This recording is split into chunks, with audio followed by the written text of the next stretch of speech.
Donc, je vais vous parler de l'Observatoire des femmes pour la e-santé.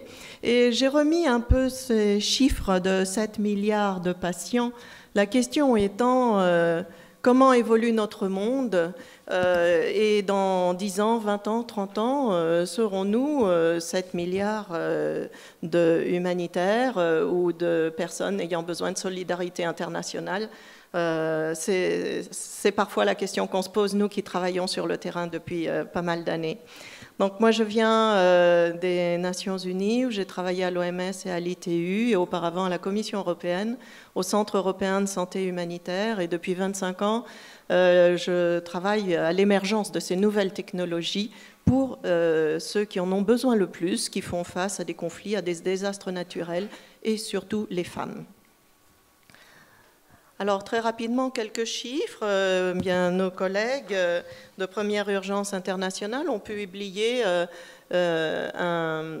un journal l'année dernière donnant des chiffres tout à fait intéressants sur l'humanitaire, les nouvelles technologies. Ils ont un numéro complet là-dessus et ça concerne 125 millions de personnes avec 60 millions de migrants. On connaît bien les problèmes ici en Europe de l'arrivée de ces migrants et de la façon d'y répondre.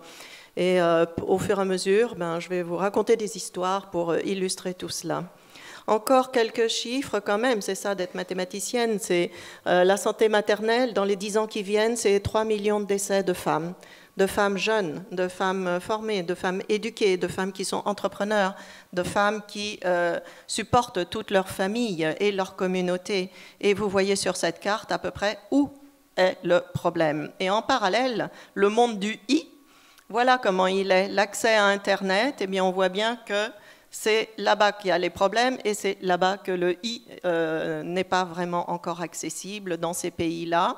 Et j'ai mis à côté une autre carte qui m'a semblé intéressante, des points pays, point .eu, .de, etc. Et voyez où est l'Afrique sur cette carte là-bas.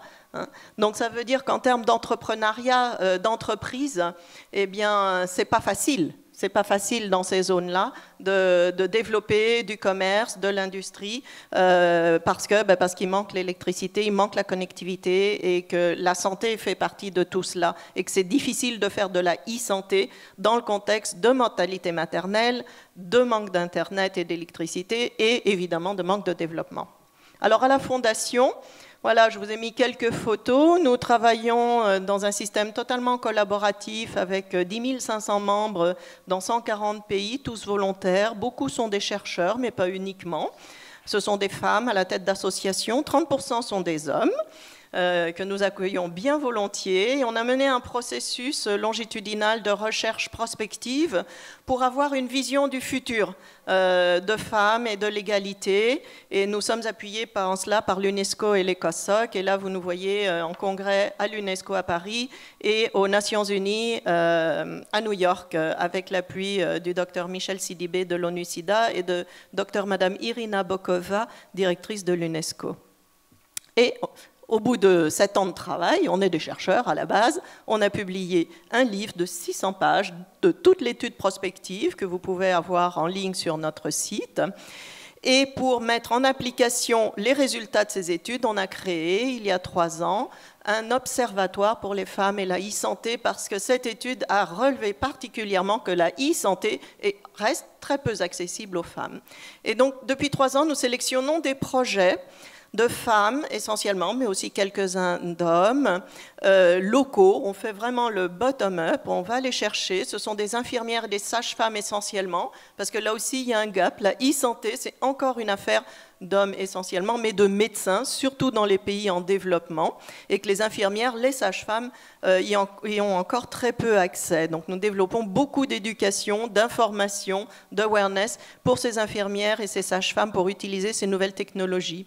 À l'Observatoire, nous travaillons aussi bien avec des pays du Nord que du Sud, pour être en complémentarité déjà avec d'autres observatoires, comme celui de la Fondation Pierre Fabre, et puis parce que dans le Nord, il y a des femmes du Sud qui travaillent, parce que dans le Nord, il y a des femmes du Sud qui y viennent, et puis parce qu'il y a beaucoup à apprendre dans les échanges Nord-Sud, mais aussi Est-Ouest. Et nous essayons d'avoir une répartition géographique sur tous les continents. Alors, je vais vous raconter quelques histoires, pas tout à fait encore. Nous sommes aussi membres de la Société internationale de télémédecine et de e-santé, où nous avons créé un groupe spécial pour les femmes, de telle façon à ce que les congrès et les publications de la e-santé soient accessibles aux femmes. Très souvent, dans les congrès de e-santé, et il y en a tout le temps, je viens d'en faire 3 d'affilée, eh bien, c'est surtout des panels d'hommes qui parlent. C'est toujours très intéressant, mais néanmoins, c'est pas facile. Et nous faisons une publication tous les 2 ans sur des articles sur les femmes et la e-santé, dont le premier auteur est une femme. Et c'est pas facile, parce qu'elles ont besoin d'être publiées aussi pour être reconnues par la communauté scientifique. Et nous mettons tous nos efforts à cela.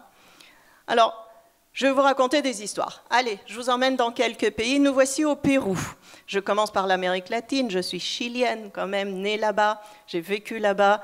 Et le Pérou est un de nos pays voisins. Et vous voyez Lady Murugara, qui est une infirmière péruvienne qui, depuis plus de 10 ans, va à San Benito de Cajamarca, dans les Andes, qui n'est pas quand même une zone très riche ni très pauvre, intermédiaire pour là-bas. Il y a quand même une route et il y a de l'électricité pour faire de la prévention.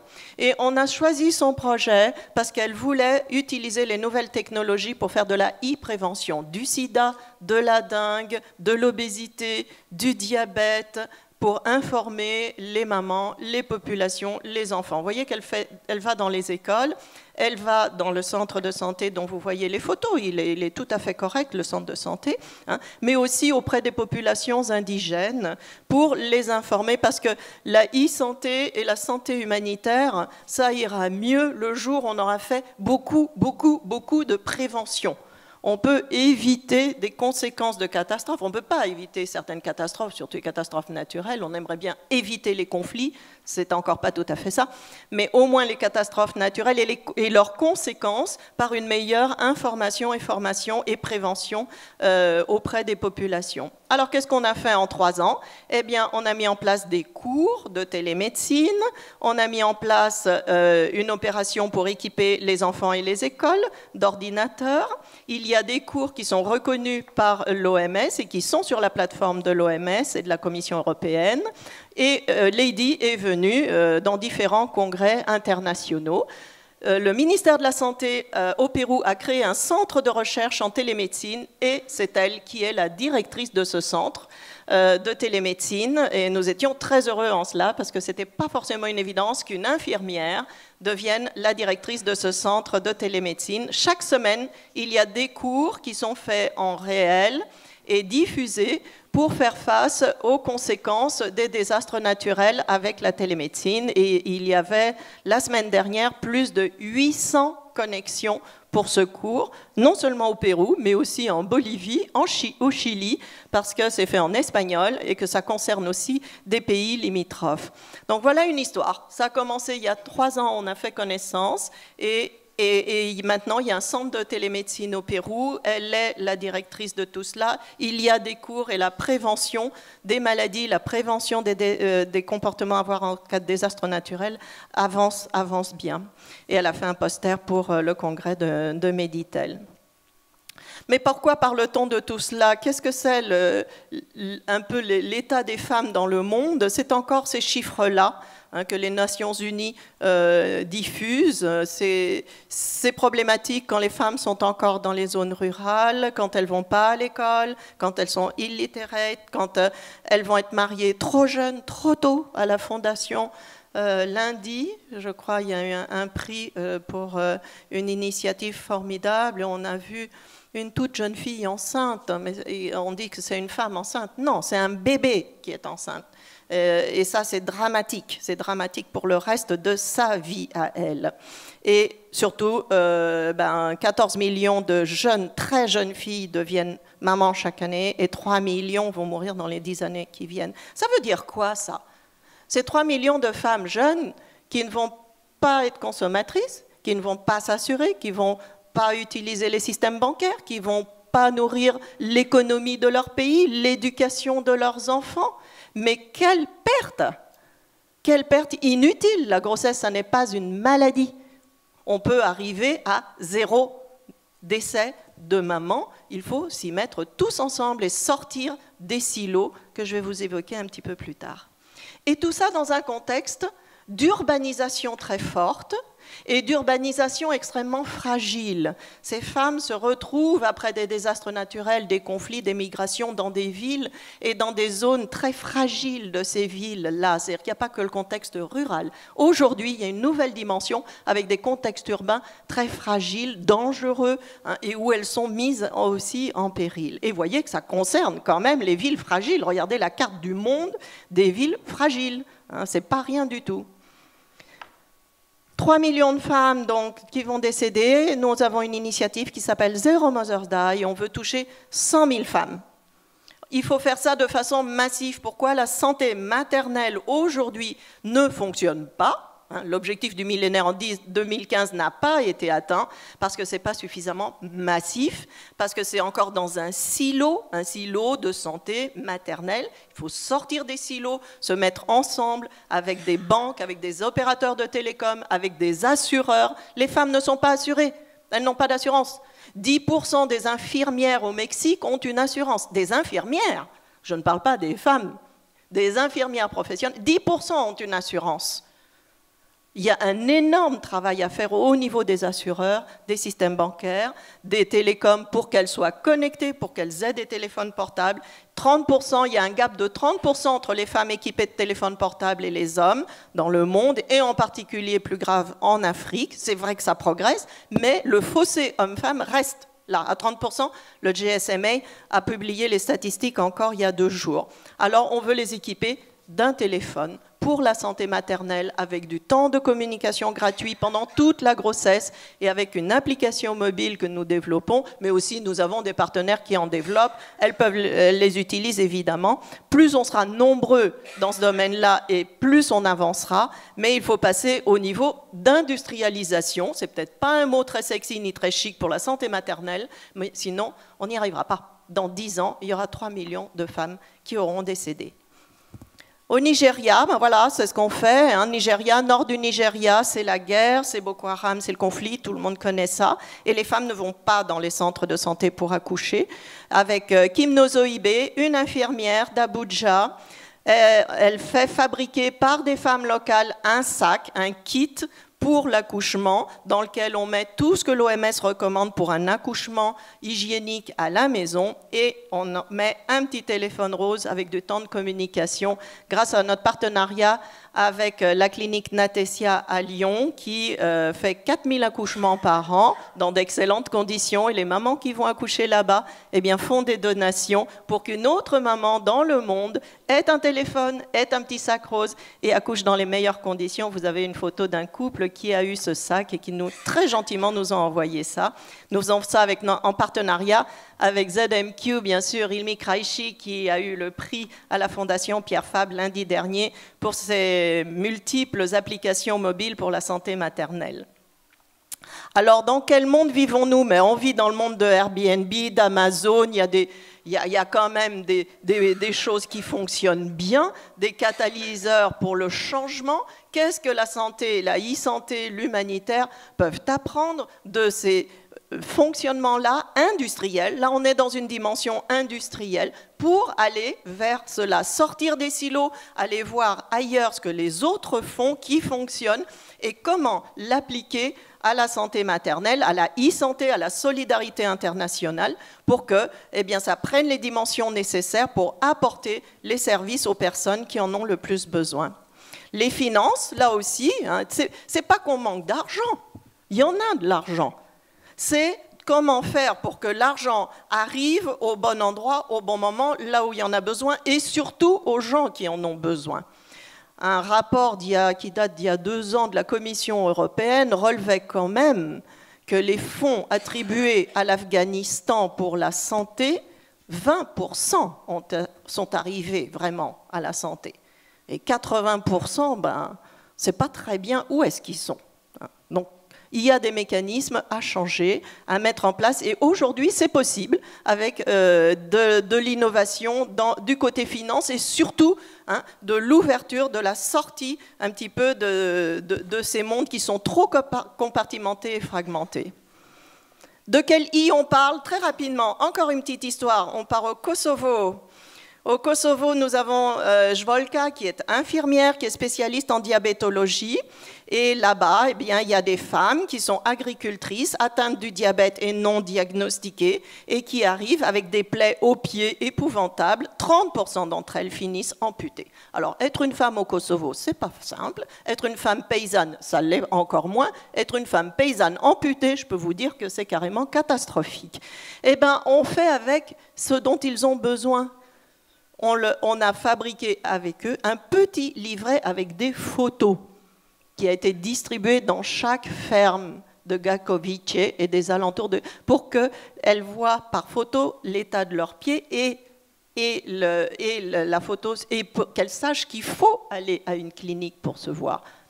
On est sur juste un petit livret papier, vous voyez que c'est très humble, très modeste, hein, mais c'est aussi de la santé là où il y en a besoin. On a fait une présentation à Luxembourg et ce petit livret va être intégré dans un cours de télémédecine avec le réseau de télémédecine Albanie et Kosovo. Au Mexique, on part au Mexique, à San Miguel de Allende et Guerrero, on forme les sages-femmes locales à utiliser les applications digitales avec un cours en 8 modules en espagnol, sauf qu'à Guerrero, l'Internet est très chaotique, alors pour se loguer sur une plateforme de e-learning, c'est compliqué. Eh bien pareil, le cours existe en ligne sur les différentes plateformes, mais on a imprimé le livre et on leur a livré des clés USB pour qu'elles puissent suivre ce cours sans Internet. Et on n'est pas dans une zone extrêmement pauvre, mais il faut former les sages-femmes à l'utilisation de ces nouvelles technologies. La radio, c'est encore ça aussi très utile. Alors là, c'est aux Philippines, suite au typhon Haiyan qui a dévasté une partie des Philippines, et des jeunes filles qui se sont retrouvées sans famille, sans toit, sans école, et qui ont abouti dans les bidonvilles de Manille. Alors, avec une association locale de jeunes qui font de la radio, on les a informées qu'elles pouvaient venir pour faire le suivi de leur grossesse. Elles ont 13 ans, hein, là, 13-14 ans, hein, et on leur a livré un seau hygiène pour qu'elles aient un minimum de base pour leur santé, un minimum d'informations. Et c'est la radio qui a diffusé l'information. Plusieurs centaines sont venues dans ce centre pour être accueillies et pour essayer d'avancer de nouveau dans leur scolarité. Il y a tout un programme un peu plus large évidemment que la radio. Mais j'aime bien la radio. Au départ, Mira Chanel, il y a 10 ans, quand on a sélectionné le projet de Hilmi pour venir à Genève, au pavillon e-santé de l'OMS et de l'ITU, c'était aussi de la radio. Maintenant, c'est devenu de l'application mobile, formidable.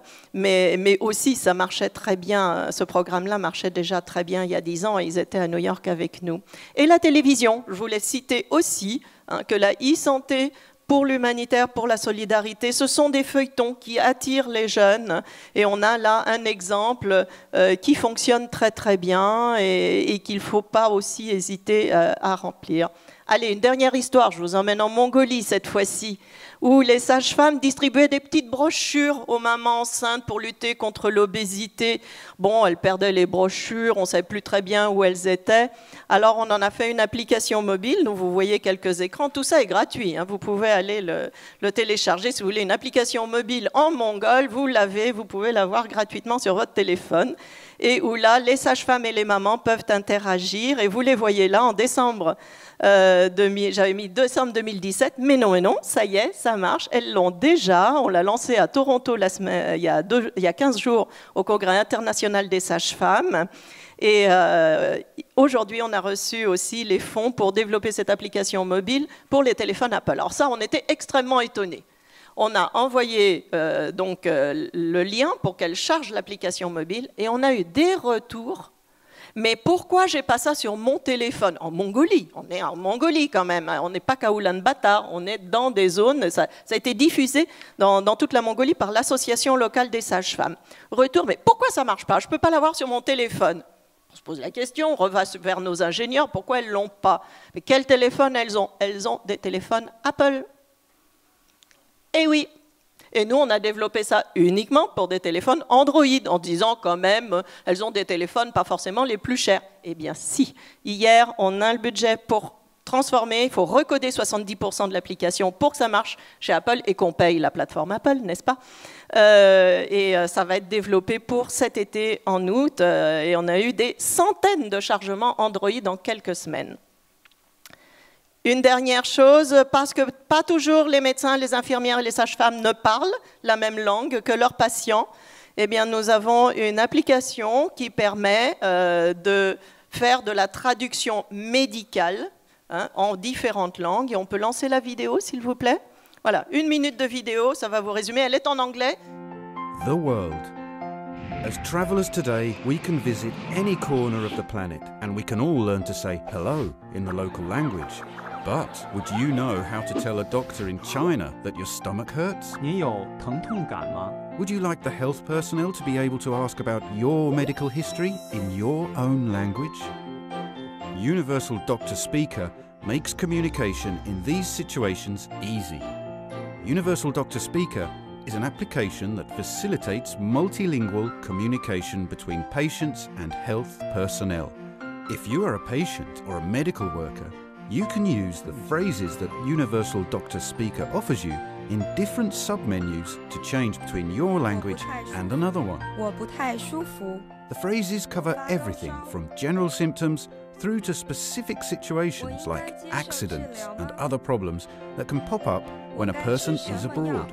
Universal Doctor Speaker helps you when you need it most. Voilà, avec eux, on a développé des applications similaires pour les infirmières, pour les sages-femmes et pour les réfugiés, et qui sont libres d'accès aussi sur leur site.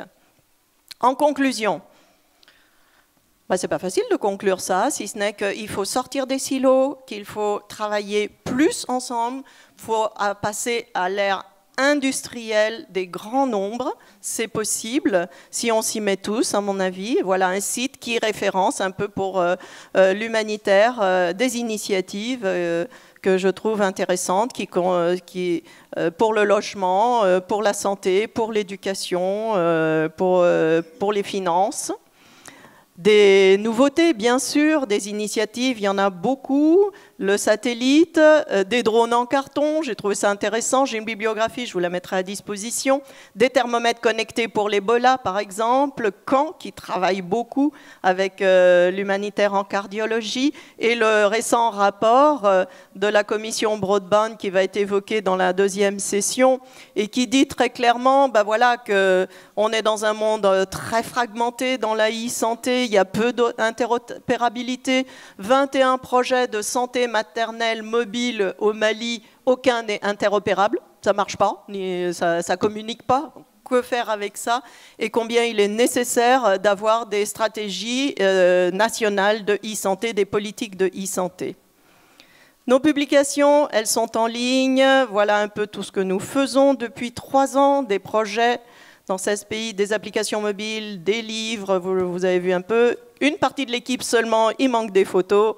Beaucoup de partenaires, nous avons 21 partenaires. Nous en cherchons toujours à élargir nos partenariats, en particulier vers d'autres fondations, en particulier vers les banques, les assurances, pour qu'on fasse un travail ensemble. Merci de votre écoute, je suis à votre disposition pour les questions.